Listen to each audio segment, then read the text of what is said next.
Quelle est la place de la matérialité et du corps physique lorsque l'on s'éveille spirituellement ? Bonjour à tous, je suis Tolo et je suis le créateur de ce podcast où on parle de thérapie, de spiritualité et d'énergie. On va donc ici avoir une lecture qui va au-delà du développement personnel et de tout ce qui peut être démontré par la science ou même la physique quantique. Souvent, lorsque je discute avec des personnes qu'on peut appeler éveillées spirituellement, en fait, je suis très souvent confronté à des concepts spirituels qui sont de l'ordre du mental, et souvent d'ailleurs qui sont vrais, et là c'est pas la question, mais qui concernent en fait un plan très particulier, et donc c'est une réalité qui est de l'ordre du subtil. Et récemment, sur un autre de mes podcasts, où je parle un peu plus de relations homme-femme, de polarisation, j'ai échangé avec une auditrice sur l'énergie yin et l'énergie yang que l'on peut retrouver chez les femmes et chez les hommes, et j'avais l'impression chez elle, et c'est d'ailleurs ce que je constate chez beaucoup d'autres, que sous prétexte que l'on parle de spiritualité, on devait occulter la réalité, ou on occultait inconsciemment la réalité de la 3D, la réalité matérielle, et donc la réalité du corps. Et on a l'impression que certaines personnes spirituelles nous parlent de principes comme si nous n'étions que des âmes et que la réalité de nos corps physiques n'existe plus. Et donc, dans ce cas, elles voyaient les relations comme des relations limite uniquement des relations d'âme ou de l'ordre du plus subtil avec les règles du subtil qui pouvaient s'y appliquer. Alors déjà, moi je vais revenir sur un premier mythe qui est présent probablement inconsciemment chez beaucoup de personnes, c'est que votre corps physique existe, que vous soyez éveillé ou non spirituellement, et je dirais même pire que ça, il a des besoins qui lui sont propres, et ces besoins en fait vont venir impacter directement votre énergie, vos émotions, votre mental, et en fonction du cas, donc, vous allez devoir d'abord penser que vous avez faim avant de réaliser l'action de manger, vous allez devoir penser que vous avez envie de dormir avant de réaliser l'action de dormir. Et donc, pour reprendre l'exemple de la faim ou de dormir, par exemple, lorsque vous avez faim ou vous avez envie de dormir, tous vos corps subtils sont impactés. Et certes, la force et la volonté de l'esprit peut nous faire diminuer le signal envoyé par ce corps, mais vous ne pourrez jamais l'occulter, car votre corps physique a ses besoins propres, a sa réalité propre, et dans cette incarnation, en tout cas, il faudra vous y résoudre. Et en fait, ce qu'il faut comprendre, c'est qu'une fois que vous avez réalisé ça, il est plus simple de comprendre que votre corps ne vous envoie pas uniquement des signaux nécessaires à sa survie. En fait, il vous envoie des signaux nécessaires parfois à son confort, à son bien-être ou autre. Et donc, que se passe-t-il en réalité quand on s'éveille spirituellement ? On ne se coupe pas du tout du corps physique comme beaucoup le font, et qui parfois du coup s'évadent un peu trop dans des règles et des lois universelles relatifs au plan de l'esprit ou de l'âme, et qui perdent clairement leur ancrage, leur connexion à cette réalité d'ailleurs 3D.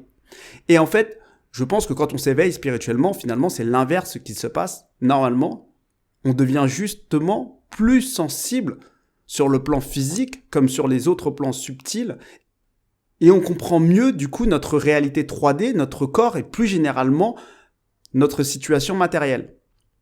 Car en fait finalement on fait plus facilement le lien entre la matérialité et le subtil parce qu'on capte des infos sur tous les plans. Et on perçoit les échanges énergétiques entre tous les plans. Et on comprend les lois universelles justement correspondant à chacun des plans. Et en fait finalement, quand on regarde bien, on le voit que certaines personnes qui s'éveillent sont beaucoup plus sensibles. Elles ont les 5 sens classiques beaucoup plus développés, elles ont les sens supérieurs beaucoup plus développés et une meilleure écoute de leur corps. Et le grand paradoxe de tout ça, par contre, c'est qu'elles se perdent dans des concepts spirituels compliqués et elles viennent nier certaines évidences de la réalité physique et biologique pour essayer en fait de tendre vers un idéal spirituel du type on est tous pareil parce qu'on est tous sur le plan de l'âme, etc. Alors qu'en fait, finalement, on n'est pas tous pareils et un homme qui s'éveille spirituellement, il va reprendre conscience de son corps et de ses fonctions biologiques qui le différencient de la femme et il va mieux comprendre justement la cohérence entre sa biologie et la gestion de son énergie, de ses émotions, de ses étapes de vie, de sa vision de vie parce qu'il sait, il le ressent que tout est lié. Et en fait, c'est pareil, c'est exactement pareil pour la femme lorsqu'elle se connecte à sa spiritualité. Et donc cette idée de croire que la spiritualité vient effacer toutes les différences car nous sommes tous issus de la même source et qu'on est tous des âmes avant tout et bla et bla et bla, mais en fait je pense que c'est complètement faux et voire pire, c'est complètement l'inverse. En fait la spiritualité ne gomme pas les différences, au contraire. Elles te permettent d'accepter les différences qu'il y a dans la 3D parce que tu comprends qu'elles ont un sens.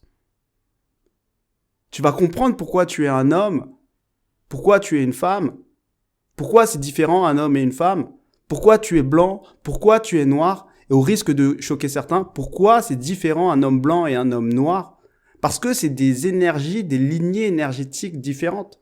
Et la spiritualité vient nous expliquer, à travers différentes lois sur différents plans, toutes ces réalités-là. Et on va comprendre qu'on est un individu unique qui est né dans un endroit très particulier pour des raisons particulières, à une époque très particulière pour des raisons particulières, et que finalement, c'est ça qui fait la richesse de notre parcours et de ce chemin spirituel.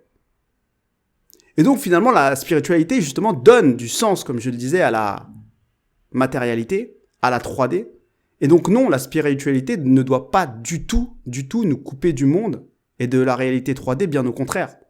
Elle nous permet justement de l'accepter dans toutes ses différences et ses richesses, et elle nous ouvre aux lois spirituelles de tous les plans, aussi bien physiques que subtils. Donc voilà, c'était la fin de ce podcast. Et si tu veux aller plus loin sur ces sujets liés à l'énergie, au sens et toutes ces choses, n'hésite pas à me contacter sur les réseaux sociaux ou dans les commentaires. Je laisserai le lien dans la description. Et nous proposons des sessions personnalisées, des sessions collectives pour travailler sur ces différents sujets et libérer ce qu'il y a à libérer dans ton être énergétique.